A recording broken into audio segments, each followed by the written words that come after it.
All right, next up, And the last team.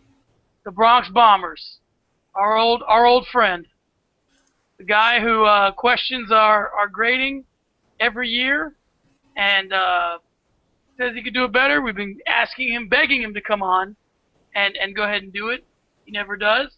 Talk to me about the Bronx Bombers just as a franchise. He's coming along, man. I mean, we saw him as a pup learning fantasy football. You know, how's S. Rice and, D. Jackson, is he any good? To now he actually knows what a football looks like and the fact that, what teams people play for. So we watched him evolve as a fantasy owner, made the playoffs last year.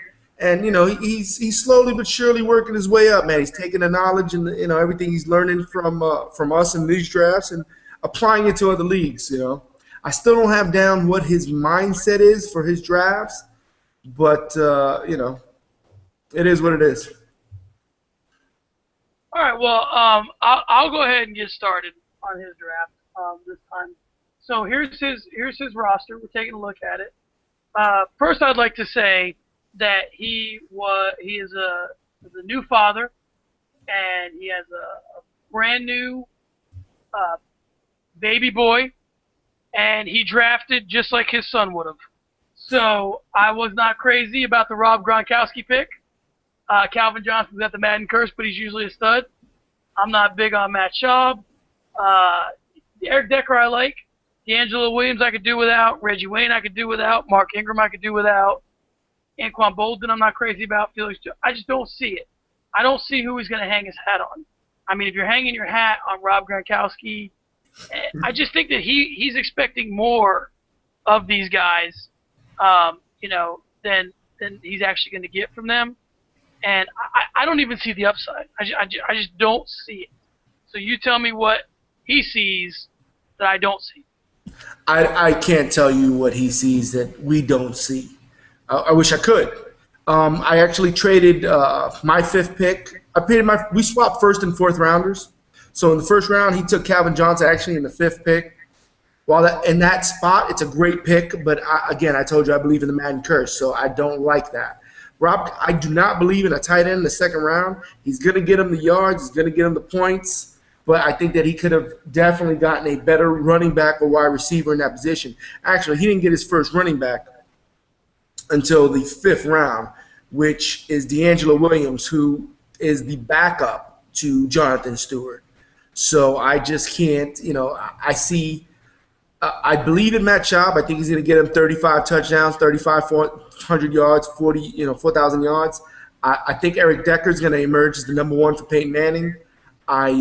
Reggie Wayne is in a bad offense, and he's 145 years old. He has more downside than upside. How about that? Real quick, before we go any further, true or false, Reggie Wayne caught a ball from John Unitas. Is that true? Do you know that to be true or false? I got to go with a false on this one, man. He made his money with Peyton. Peyton was there for 45 years. So, I mean, he went from Unitas to Peyton, it's going to be the first other quarterback he's caught a ball from, because I don't think he caught a ball last year from the Sorgi / I don't even know who's quarterbacking over there last year. Kerry Collins, they had a whole bunch.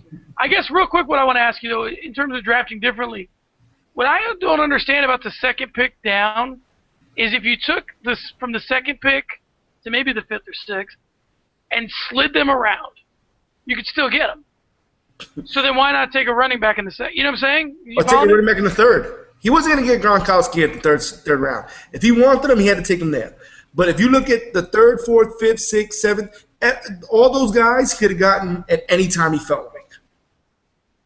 So you don't think Gronkowski would have fell to him in the 3rd? Oh, no. Jimmy Graham got taken in the 2nd round. Yeah, we thought that was early. Yeah, but if that's going to happen, he's not making – you're going to take top tight ends in the 3rd round.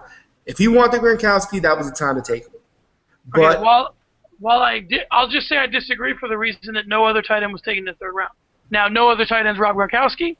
I'll give you that, but I don't know. Would you have taken him in the 3rd round? Because I wouldn't have. I wouldn't have, but I see Gronkowski better than – he's going to catch as many balls as Hakeem Nicks, Roddy White, Brandon Marshall. So if he's there in the third, I think he gets taken in the third.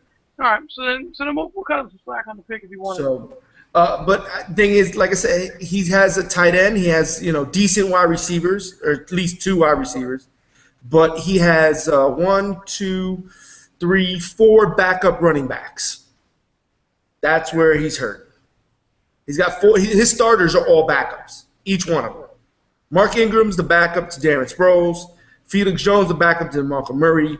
LeGarrette Blount is the backup to Doug Martin. And D'Angelo Williams the backup to Jonathan Stewart. So he has to depend on injuries to get any production out of his running backs. And real quick, the funny thing about injuries is, what's like you said, you have to depend on the injuries, but it's like that's assuming that you're not going to be involved in the injuries. I mean, so if you have four backups, you're assuming that all of their guys ahead of them, not all of them, but let's say one or two, are going to get hurt, but your guys aren't. You know what I'm saying? They have just as much opportunity to get hurt as your guy does. So it's a risky move. So anyway, let's start giving out grades. I know mine, so go ahead. I gotta give him. It's very. I'm gonna tell you right now. It's very difficult, extremely difficult for me not to give him an F because he has no starting running backs. Not a single one of them is going to start for their teams. So I'm going to go ahead and I'm going to give him my second D of the draft. So I got to give him a D. I agree, and because he's got a newborn, I'm going to go ahead and see if you can see that there. It's the big D and the little D. So just so he knows where I stand. Well, I gave him a D for daddy. He's trying to be the best daddy he can. Yeah, you're absolutely right. He drafted like a daddy. Well, someone who has more important shit to worry about. Huh? That's why I didn't give him an F because he's not a father yet. He's a daddy. That's what it is. So I'm gonna go with a D on this one. All right, I agree. So, all right, now let's move on. That's all the guys. Tell me about. Hold on, Matthew Berry. We got Matthew Berry's take. Matthew Berry asked him if he auto-drafted. Please tell me you auto-drafted because he gave him a C. C? Yeah. Wow. Listen, as much shit as we talk about the guy every year, because I know that we talk shit about him because he always complains about the draft. He got a better grade from Matthew Berry than both of us. Yeah, tell me about it. All right, so